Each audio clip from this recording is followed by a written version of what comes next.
స్వామివారి అనుగ్రహ భాషణం గురించి మళ్ళీ నేను చెప్పడం అంత బాగుండదు. అద్భుతంగా వారు మనకందరికీ కూడా ఆశీస్సులు అందించారు. ఈనాడు ఒక గమ్మత్తైనటువంటి విషయం ఏంటంటే, బ్రాహ్మణ సంక్షేమ పరిషత్తు గురించి మా జ్వాల చెప్పాడు. 2017 సంవత్సరంలో బ్రాహ్మణ సంక్షేమ పరిషత్తును ప్రారంభించిన తర్వాత జనవరి 2017లో ప్రారంభించిన తర్వాత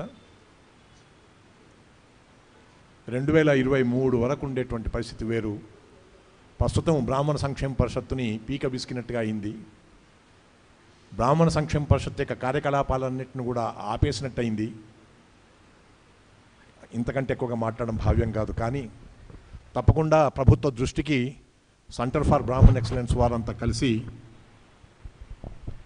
ఈ విషయాన్ని కూడా దృష్టిలో పెట్టుకొని బ్రాహ్మణులు పడుతున్నటువంటి టిక్కెట్లు ఏవైతే ఉన్నాయో, విదేశాలకు వెళ్ళినటువంటి బ్రాహ్మణ విద్యార్థులు ఎవరైతే ఇబ్బందులు పడుతున్నారో వాటన్నిటిని కూడా ప్రస్తుత ప్రభుత్వం తీర్చడానికి తప్పకుండా కృషి చేస్తుందని ఆశిస్తూ, స్వామివారి యొక్క ఆశీస్సులతో ఆ ప్రాబ్లం కూడా తీరిపోవాలని చెప్పని ఆ భగవంతుని కోరుకుంటూ, రామచంద్రరావు గారిని ఈ విషయంలో కొంత దృష్టి మరల్చాలని దృష్టి ఉంచాలని చెప్పని వారిని కోరుకుంటూ, మిత్రులు సోదరతుల్యులు శ్రీ ఎన్ రామచంద్రరావు గారికి అన్ని విధాల సర్వవేళలందు శుభాలు కలగాలని చెప్పని, వారికి వారి కుటుంబానికి అంతా కూడా సౌభాగ్యవంతంగా ఉండాలని చెప్పని వ్యక్తిగా వ్యవస్థగా కోరుకుంటూ, ఏకాదశి పర్వదిన శుభాకాంక్షలు మీ అందరికీ. 100 రోజులుకి కొంచెం 2-3 రోజులు తక్కువ, సరిగ్గా 100 రోజుల క్రితం, అదే ఆ 3 రోజులు తక్కువ క్రితం ఇక్కడే ఈ పీఠంలోనే స్వామివారి పాదపద్మాల దగ్గర వారి ఆశీస్సులతో సెంటర్ ఫర్ బ్రాహ్మణ్ ఎక్సలెన్సీ రూపుదిద్దుకున్న సందర్భంలో రామచంద్రరావు గారు ఈ సెంటర్ ఫర్ బ్రాహ్మణ్ ఎక్సలెన్సీ సంస్థలో సభ్యులు కావటం అందరికీ తెలిసిన విషయమే. ఆనాడే స్వామి ఆశీర్వచనం ఇచ్చారు, మీరు ఇంకా ఇంకా ఇంకా ఇంకా ఎదుగుతారని, ఎదగాలని. వారు అందులోంచి బయటకు వస్తుంటే స్వామివారి పీఠంలో నుంచి లోపలి నుంచి మళ్ళీ అనుగ్రహించారు, ఆశీర్వదించారు. ఇక్కడ అనుగ్రహ భాషను ఇచ్చే లోపలే అక్కడ ఆశీర్వదించారు. ఎదుగుతున్నారు మీరు ఎదగాలని చెప్పేసి.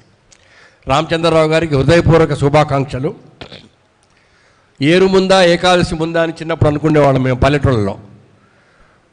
అంటే ఏరు ముందా అంటే తొలకరి వర్షాలు బాగా పడి ఏరు ముందు వస్తుందా, లేదా ఏరు కన్నా ముందు ఏకాదశి ముందు వస్తుందంటే ఈ సంవత్సరం ఏరే ముందు వచ్చింది, జలపాతం వచ్చేసింది, రామచంద్రరావు గారు వచ్చేశారు. ఎస్వీరావు గారు చెప్పినట్టు బ్రాహ్మణుల్లో ఉన్న బలహీన వర్గాల వారిని, బ్రాహ్మణ బలహీనులను కాపాడుతుండండి. అలాగే అందరికీ న్యాయం చేయండి. మంది సార్వజనిక సమాజం, మంది అందరం బాగుపడాల్సిందే. అందరూ బాగుపడితే సర్వే జనానాం సుఖినో భవంతి, అందరూ బాగుపడితే మనము బాగుపడతాం. కాకపోతే 5 వేళ్ళు సమానంగా ఉండనట్టే కొంచెం ఇంట్లో నలుగురు కొడుకులు ఉన్నా ఒక్కొక్కసారి చిన్న పక్షపాతం చూపిస్తుంటే అట్లనే ఉండండి. నిజంగా సెంటర్ ఫర్ బ్రాహ్మణ్ ఎక్సలెన్సీ ఒక నాలెడ్జ్ సెంటర్గా, ఒక అడ్వకేసీ గ్రూప్ లాగా బ్రాహ్మణులకు అవసరం వస్తే వేరే వాళ్ళకు కూడా తమ యొక్క విజ్ఞానాన్ని పంచిపట్టే ఒక సంస్థలాగా, ఒక కేంద్ర బిందువులాగా ఆద్యదిన భవిష్యత్తులో రూపొందించబోతున్నది. అది స్పష్టం, అది ఆగదు. ఇది ఎందుకంటే ప్రవాహం ఆగదు.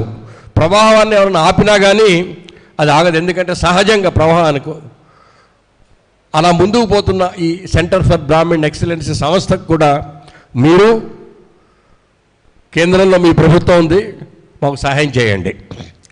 వేణుగోపాలాచారి గారు లాంటి వాళ్ళు ఇక్కడ ప్రభుత్వ సహాయ సహకారాలు అందించండి.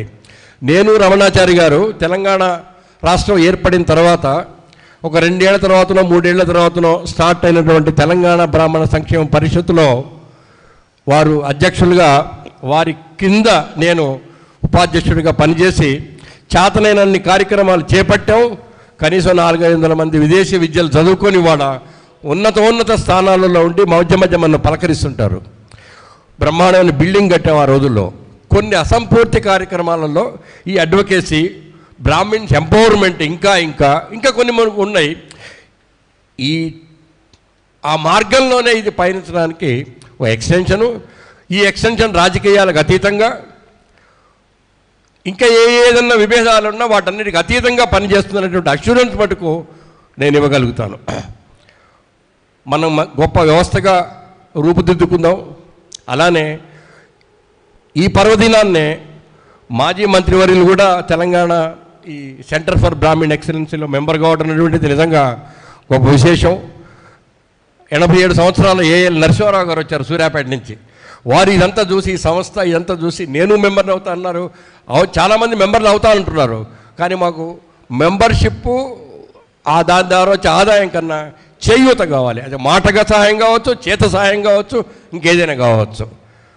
అన్నిటికంటే గొప్ప అదృష్టం మాకేందంటే తెలంగాణ బ్రాహ్మణ సంక్షేమ పరిషత్ అధ్యక్షులుగా పనిచేసి విశేష అనుభవం వివిధ రంగాలలో ఉన్నటువంటి టీటీడీ కార్యనిర్వహణాధికారిగా పనిచేసిన రమణాచారి గారు ఇదే పర్వదినాన ఇప్పుడే ఒక గంట క్రితం తెలంగాణ ఈ సెంటర్ ఫర్ బ్రాహ్మణ్ ఎక్సలెన్స్ సంస్థలో మెంబర్ కావటం, మేమందరం బై సర్క్యులేషన్ ఈ సంస్థకు వారు శాశ్వతంగా గౌరవ సలహాదారుగా ఉండమని మేము చేసిన విన్నపాన్ని వారు మన్నించడం మాకు నిజంగా గర్వకారణమైన విషయం. వారికి నమస్కారం. అందరికీ మరోసారి వందనం, శుభాభివందనం. రామచంద్రరావు గారు ఇంకా అభివృద్ధి చెందాలని, చాణక్యుడు కాదు చంద్రగుప్తుడు కావాలన్నారు ఎస్వీరావు గారు. మీరు కనుక చంద్రగుప్తుడు రోల్లోకి వచ్చేటైతే మేమంత చాణక్యులం కాకపోయినా కొంచెం నేర్చుకొని సహాయపడతాం, మేము మా వంతు సహాయం చేస్తాం. గాడ్ బ్లెస్ యూ రామచంద్రరావు గారు. All the best. గురుర్ బ్రహ్మ గురు విష్ణు గురుదేవో మహేశ్వర గురుర్ సాక్షాత్ పరబ్రహ్మ తస్మై శ్రీ గురవే నమః. చాలామంది లేదా చెప్పాలంటే అందరూ పెద్దలే నాకన్నా ఇక్కడ జీవితానుభవంలో కూడా, రాజకీయంలో కూడా, ప్రభుత్వ రంగాన్ని నడపడంలో కూడా.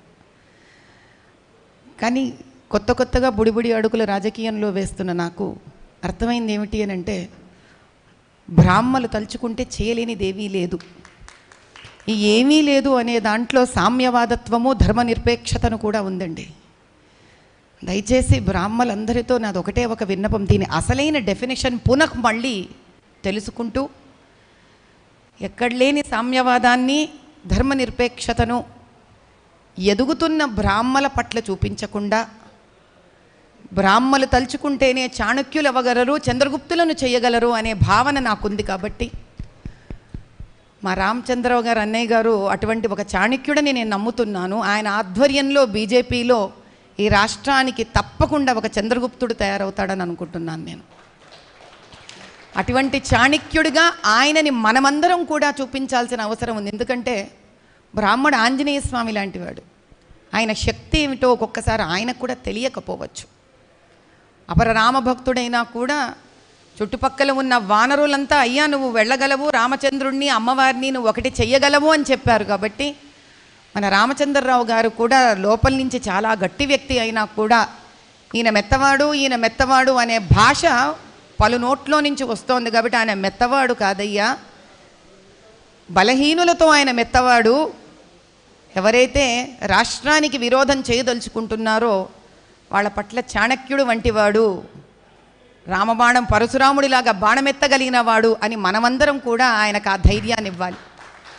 అయ్యా సభాముఖంగా నేను మీకు ఒకటే చెప్పగలను, నేను కూడా మనమందరం ఒకే పార్టీలో ఉన్నాం కాబట్టి మీ నుంచి నేను ఎటువంటివి కూడా ఏ రోజు కూడా అపేక్షించకుండా మీకు ఏ విధంగా కావాలో ఆ విధంగా మీకు సహాయ సహకారాలు అందించడానికి మీ తోబుట్టువులా, మీ ఇంటి ఆడపడుచులా సదా మీ వెంట నిలబడతానని ఈరోజు ప్రమాణం చేస్తున్నాను. జై బోలో భారత్ మాతాకి జై. ఈనాడు వేదిక మీద ఉన్న పెద్దలందరూ కూడా సెంటర్ ఫర్ బ్రాహ్మణ్ ఎక్సలెన్సీ తరఫున నన్ను ఇక్కడ పిలిచి ఇక్కడ నాకు సన్మానం చేసి, ఈ సన్మానంలో అనేక పెద్దలు కూడా రావటము చాలా సంతోషకరమైన విషయం. సామాన్యంగా ఇదొక పదవి భావించేటటువంటి సమయం కూడా కాదు. ఎందుకంటే మీరు అందరూ అన్నారు, పార్టీ కూడా రానున్న రోజుల్లో ఇక్కడ అధికారంలో రావాలనే దిశతో పనిచేయాలి అనేది ఒక లక్ష్యం ఉంది కాబట్టి అందులో తప్పకుండా చాలా కష్టాలు వస్తాయి, చాలా రకాలైన సమస్యలు వస్తాయి. సమాజంలో అందరినీ కలిసి తీసుకుపోయేటటువంటి బాధ్యత కూడా నాది ఉన్నది.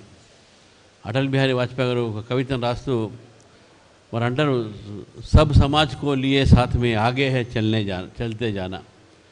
నా రోల్ కూడా అదే, అన్ని వర్గాల్ని కలుపుకొని ముందుకు తీసుకుపోయి మనం శివ లక్ష్యం కోసం చేరాలి అనేది ఉండేగా. పథ్ కా అంతిమ లక్ష్య నహీ హై సింహాసన్ చడితే జానా, సబ్ సమాజ్ కో సాత్ లియే హమ్ ఆగే హై బడితే జానా అని వాజ్పేయి గారు రాసిన కవిత్వం అది. సో ఆ ఆలోచనతో తప్పకుండా నేను ముందుకు వెళ్తాను. నిజంగా ఒకే ఒక మాట ముందుకు చెప్తాను. ఈరోజు అరవింద్ గారు మాట అన్నారు, ఈ దేశం సుభిక్షంగా మనం ఈ దేశం సురక్షితంగా ఉండాలంటే ఈ దేశంలో ఉన్నటువంటి సంస్కృతి ధర్మాన్ని కాపాడాల్సిన అవసరం ఉంది. ఈ ధర్మం మీద ఈ కాపాడే బాధ్యత కూడా మనదే ఎక్కువ. మనము ఏ రోజైతే ఈ ధర్మము నాశనం కావాలని చాలామంది ఆలోచిస్తారు, వాళ్ళు ఈ సామాజిక వర్గం మీద రకరకాల ప్రచారాలు చేస్తున్నారు. ఇదంతా కూడా బ్రిటిష్ కాలం నుంచి మొదలైనటువంటి ఒక ఇది. Otherwise Brahmins are acceptable to every community in this country. అందుకని అంటాం బ్రాహ్మణ బహుజన ప్రియులు, వీఆర్ ఆల్ బహుజన ప్రియులు. మనకి ఎవరి మీద కక్ష లేదు, ఎవరి మీద ద్వేషం లేదు, ఎవరి మీద అందరినీ కలుపుకొని పోతాం.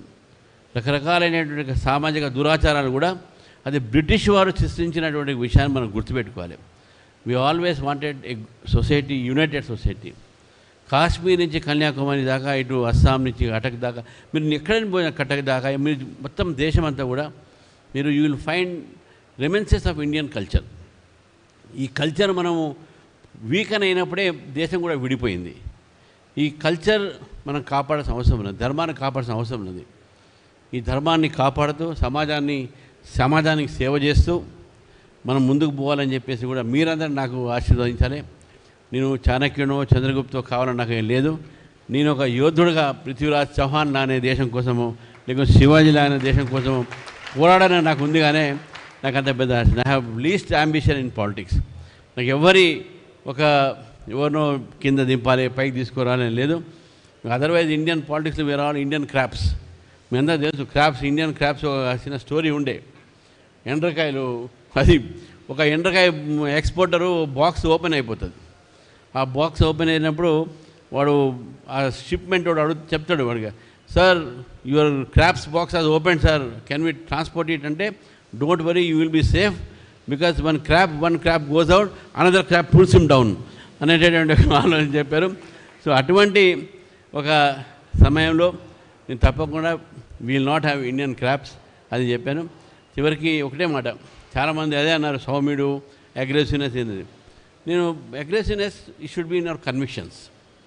మనము అగ్రెసివ్నెస్ అంటే రాజకీయాల్లో కొట్లాడేలా గిట్లాడాలి కాదు. నేను ఇంతమంది ప్రొఫెసర్ నాగేశ్వర్ గారు చెప్పారు, నేను ఓడిపోయినా, నేను 97 ఓట్స్ ఓడిపోయాను ఆయన మీద. I was the first person to embrace him and congratulate him. ఈ ఆల్సో మొత్తం టీవీలో కూడా చెప్తా ఉన్నాను, ఇప్పుడు కూడా చెప్తా ఉన్నాను. డెమోక్రటిక్ టెంపర్మెంట్ ఉండాలి. డెమోక్రసీలో you must have democratic temperament. ఆ డెమోక్రటిక్ టెంపర్మెంట్లో రాజకీయాలు ఉంటే definitely the politics will be very smooth, politics will be happy profession. కానీ ఇవాళ పాలిటిక్స్లో రావాలంటే నీకు బూతులు రావాలి, నీకు డబ్బులు రావాలి, నీకు కొట్లాటం రావాలి. మనం చూస్తా ఉన్నాం అసెంబ్లీలో ఏ విధంగా మాట్లాడుతున్నారు, చేస్తున్నారు. I have entered politics only for service. నేను అధికారం కోసం రాలే. నేను పాలిటిక్స్లో వచ్చాను విత్ మై కన్విక్షన్. ఆ రోజు స్టూడెంట్ డేస్లో హమ్ సమాజ్కు బదలంగా అంటే వ్యవస్థ కాదు, సమాజం అధికారం కాదు, వ్యవస్థను మార్చాలని చెప్పి ఆలోచనతో మేము వచ్చినాం ఆ రోజు రాజకీయాలు విద్యార్థి దశ నుంచి. కాబట్టి నేను జైలుకు పోయినా, కొట్లాడినా, పోలీసులు తన్నులు తిన్నా, నా ఒక రాజకీయ ప్రతినిధులతో నేను దెబ్బలు తిన్నా, నేను I have not left my path. నేను అదే దారిలో నడుస్తున్నాను. మీ అందరి యొక్క ఆశీర్వాదం ఉండాలని చెప్పేసి మరొకసారి ఆశిస్తూ స్వామి గారికి ప్రత్యేకమైనటువంటి ఒక పాదాలను జరుగుతుంది.